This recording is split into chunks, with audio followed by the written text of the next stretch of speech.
Ciuman pertama. Melody, kamar kamu ada di lantai atas ya? Di samping kamarnya Ayara. Ucap seorang wanita parubaya berambut sebahu. Siap, Tan. Balas seorang gadis berparas cantik dan berambut panjang. Melody Hanza namanya, seorang gadis yang akan memulai kuliahnya di kota Jakarta. Melody berasal dari Pulau Bali. Kedua orang tuanya menetap di sana. Namun, ia memutuskan untuk berkuliah di Jakarta dan tinggal di rumah tantenya. Ayah, kamu antar Kak Melody ke kamarnya. Titah Regina kepada putrinya yang masih duduk santai di atas sofa sambil bermain HP. Sebentar, Mah. Balas gadis yang masih duduk di bangku kelas 3 SMA itu tanpa mengalihkan pandangannya dari layar ponsel. Entah apa yang sedang dilakukannya dengan benda canggih tersebut. Gak usah, Tan. Melody bisa ke kamar sendiri kok. Ucap Melody seraya menenteng kembali tas selempangnya. Ya udah, kopernya biar nanti tante suruh Gala aja yang bawa ke lantai atas. Pokoknya, kamar kamu di sebelah kiri kamar Ayara. Kamar Ayara yang paling tengah ya? Tutur Regina dengan suara halus. Oke, Tan. Melody ke kamar dulu ya. Gadis cantik dengan lesung pipi itu tersenyum ceria. Hari ini ia baru tiba di Jakarta. Tubuhnya terasa pegal dan ingin segera beristirahat. Melody menaiki anak tangga menuju lantai 2. Sebelumnya, ia pernah berkunjung ke rumah kakak dari ibunya itu. Namun tidak sampai lantai atas. Melody hanya bertamu di lantai bawah saja. Namun, kali ini ia akan memulai harinya di rumah yang cukup mewah tersebut.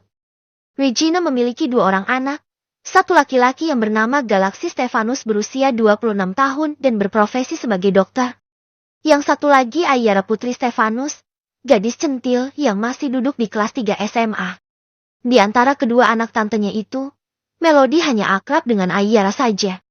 Ia tidak begitu akrab dengan Gala, pria yang dingin dan irit bicara. Fiuh!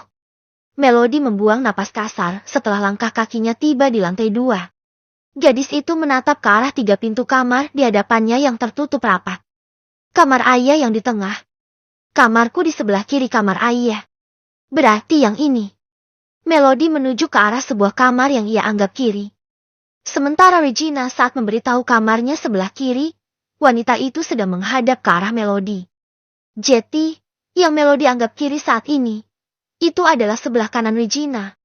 Dengan pedenya, gadis itu melangkah ke arah kamar yang ia tunjuk tadi. Anybody room? Tok, tok, tok. Teriaknya dari depan sambil mengetuk pintu kayu itu. Lupa. Ini kan kamar kosong. Mana mungkin ada yang menyahut.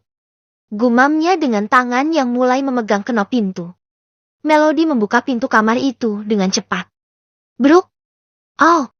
Seketika tubuhnya menabrak seseorang yang juga akan membuka pintu itu dari dalam. Gala yang terbangun karena teriakan Melody segera membuka pintu dengan kesadaran yang belum sepenuhnya terkumpul. Sialnya, tubuh mereka bukan hanya saling bertabrakan. Tetapi, Melody ikut terjatuh saat Gala yang kehilangan keseimbangan menarik tangannya.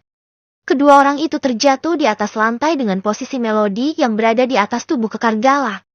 Satu hal yang tak pernah terduga, bibir mereka saling beradu. Entah bagaimana awalnya, sampai membuat bibir kedua orang itu menempel sempurna. Gala yang terbangun saat bermimpi indah, masih belum tersadar sepenuhnya. Pria itu merasakan sesuatu yang lembut menempel pada bibirnya. Perlahan, Gala membuka kedua bibirnya, menyesap bibir bawah Melody dengan lembut. Gadis itu membulatkan mata. Ini baru pertama kalinya ia merasakan hal tersebut. Melody mematung saat melihat wajah tampan Gala dari jarak dekat. Hidung mancung, bola mata abu-abu, serta alis yang tidak terlalu tebal dan juga tidak terlalu tipis. Melody jarang bertemu dengan Gala. Sekalinya ia berkunjung ke rumah itu, Gala pasti sedang ada di luar. Detak jantungnya berdebar kencang. Tubuhnya bagaikan tersengat aliran listrik. Ia membeku di atas tubuh Gala yang masih menyesap dan melumat bibirnya dengan nikmat. Melody merasakan seperti ada yang mengganjal di bawah tubuhnya. Entah benda apa itu. Tetapi semakin lama rasanya semakin mengeras. Ia yakin benda tersebut berasal dari tubuh Gala. Pria itu sangat menikmati bibir ranum sepupunya sendiri. Melody segera melepaskan bibirnya dari panggutan Gala. Kia, apaan itu? Teriaknya seraya bangkit dengan cepat dari atas tubuh Gala. Seketika Gala membuka kedua matanya lebar-lebar. Nyawanya baru terkumpul saat mendengar teriakan Melody. Kamu! Gala segera bangkit saat melihat Melody yang kini telah duduk di hadapannya. Kak Gala, kenapa nyium aku? Teriak Melody kembali sambil mengelap bibirnya yang terasa basah. Nyium? Jetty, tadi itu nyata. Pria yang bertelanjang dada dan hanya memakai celana pendek itu mengerjapkan matanya beberapa kali. Iyalah, nyata.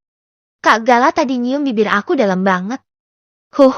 Bibirku udah gak perawan lagi. Melody menjerit sambil mengusap sudut matanya yang terasa basah. Berisik. Kenapa kamu masuk ke kamarku? Tanya Gala dengan suara yang masih terdengar serak karena bangun tidur. Kamarku? Bukannya ini kamar yang akan aku tempati?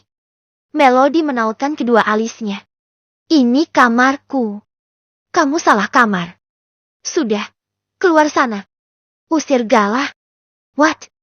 Setelah mengambil kesucian dan keranuman bibirku, kakak main ngusir aku begitu aja. Dasar jahat. Piuk. Kesal Melody sambil memukul lengan berotot Gala yang tak terbalut sehelai benang pun. Oh, ini tangan apa besi sih? Aku yang mukul. Kok tanganku yang sakit? Gerutu Melody sambil melihat tangannya yang memerah. Kejadian tadi bukan salahku. Salahkan saja dirimu sendiri. Ucap Gala seraya bangkit dari duduknya. Mata Melody mengikuti gerakan tubuh pria itu. Namun, matanya membulat saat melihat sesuatu yang menyembul dari balik celana Gala. OMG! Itu apa? Teriak gadis itu kembali seraya menunjuk ke arah benda pusaka milik Gala yang terlihat menegang. Seketika pria itu menundukkan wajahnya, melihat ke arah bawah. Gala refleks menutup area sensitif itu dengan kedua telapak tangannya. Keluar dari kamarku, sebelum enakandeku keluar dari sarangnya. Usir pria itu kembali sambil membalikan tubuh, membelakangi sepupunya. Enakande. Kak Gala melihara ular enakande. Tanya Melody dengan wajah ketakutan. Iya, cepat keluar sekarang. Usir Gala lagi yang membuat Melody buru-buru bangkit dan keluar dari kamar itu dengan wajah pias ketakutan. Bruk. Setelah Melody keluar, Gala menutup kembali pintu kamarnya dengan kasar. Kak Melody. Kenapa? Tanya Ayara yang baru saja menaiki anak tangga. Enakande. Ucapnya tergagap. Enakande apaan? Ayara menatap heran ke arah sepupunya itu. Kak Gala punya enakande. Jawab Melody jujur. Ngaco kakak ini. Kak Gala itu harimau. Mana mungkin melihara ular. Ya udah, kamar kakak yang itu. Selamat beristirahat. Setelah mengatakan itu, Ayara segera masuk ke dalam kamarnya yang berada di tengah. Melody kembali melihat ke arah kamar Gala yang tertutup rapat. Ia masih merasa kesal akibat kejadian tadi.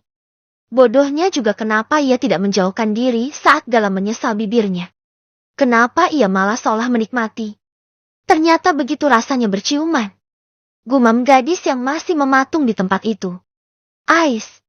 Melody. Lo kenapa sih? Ia memukul kepalanya sendiri dengan kesal. Setelah itu, Melody masuk ke kamar di sebelah kiri kamar Ayara. Ia yakin kali ini dirinya tidak salah kamar lagi.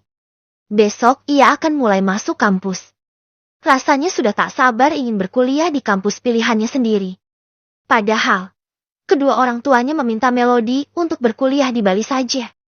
Namun, Melody tetap ingin menempuh pendidikan jurusan psikolog di kota Jakarta. Entah kenapa, ia sangat menyukai daerah ibu kota. Piuk!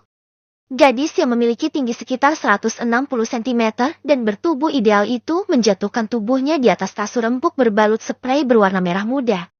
Tatapannya lurus ke arah langit-langit kamar. Bayang-bayang adegan panas bersama Gala berputar kembali di kepalanya. Jantungnya berdebar saat mengingat hal itu. Suatu kejadian yang baru pertama kali dialaminya. Bibir pria itu terasa manis, walaupun baru bangun tidur. Tetapi aroma maskulin masih tercium jelas, menandakan kalau pria yang berprofesi sebagai dokter tersebut sangat menjaga kebersihan. Tak terasa, Melody menyentuh bibirnya sendiri bekas ciuman sepupunya. Sementara itu, setelah kejadian tadi, Gala langsung mandi untuk menyegarkan tubuhnya yang memanas. Pria itu memakai kaos tipis berwarna hitam yang dipadukan dengan celana yang panjangnya tak melewati batas lutut. Sehingga membuat bulu-bulu yang tumbuh pada betisnya terlihat jelas. "Gala, cepat sini!" panggil Regina saat melihat putranya sedang menuruni anak tangga. "Ada apa, Ma?" tanyanya dengan nada dingin seraya menghampiri sang ibu. Gala termasuk orang yang dingin dan irit bicara. Bahkan di antara anggota keluarganya, hanya ia yang terbilang cuek dan tidak ramah. "Gala, tolong bawakan koper Melody ke kamarnya. Sekalian, ajak dia makan malam. Mama sama papa tunggu di ruang makan." Cerocos wanita parubaya yang masih terlihat bugar itu yang membuat putranya membuang napas kasar. Kenapa harus Gala yang bawa kopernya dia?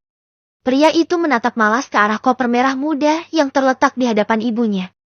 "Terus, siapa lagi? Masa kamu mau nyuruh mama? Atau papa?" Regina bersedekap dada di hadapan putranya. "Sika, ya sudah. Demi abdi kepada kedua orang tua." Gerutu pria dengan wajah blasteran itu sambil menarik koper milik Melody dari hadapan ibunya. Gala memiliki wajah campuran Indo-Prancis, karena Arsène, ayah dari Gala, berasal dari negara Prancis. "Jangan lupa, ajak sepupumu makan," ucap Regina kembali sebelum Gala menaiki anak tangga. Pria itu hanya bergumam sambil meninggalkan sang ibu. Setelah menaiki anak tangga, Gala langsung mendekat ke arah kamar yang kini sedang ditempati Melody. "Tok! Tok! Tok!" Gala mengetuk pintu kamar itu 3 kali, namun tanpa menunggu dibukakan atau dipersilahkan. Ia membuka pintu kamar itu dengan sendiri. "Bruk!" Melody yang masih terlentang di atas kasur terlonjak kaget saat mendengar pintu dibuka secara tiba-tiba. "Kak Gala, mau ngapain? Jangan macam-macam!" teriak Melody seraya bangkit dengan cepat. Gadis itu membuka laci di sebelah ranjang. Ia mengambil benda tajam yang akan dijadikannya sebagai pelindung. "Berisik!" gertak Gala sambil menarik koper Melody ke arahnya. "Jangan macam-macam. Aku bisa teriak," ancam Melody sambil mengacungkan sebuah gunting ke arah Gala. "Kamu pikir aku takut sama gunting tumpul itu? Tuh kopermu." Gala mendorong koper Melody dengan kakinya. Setelah itu, Gala membalikan tubuhnya dan kembali melangkah, akan keluar dari kamar Melody. "Dasar ngeselin. Harusnya Kak Gala tanggung jawab karena sudah mengambil kesucian bibirku," teriak Melody dengan kesal. "Nanti aku tanggung jawab menikahimu," balas Gala dengan nada dingin tanpa membalikan badan atau menoleh ke arah Melody yang hampir terjatuh pingsan saat mendengar ucapannya tadi.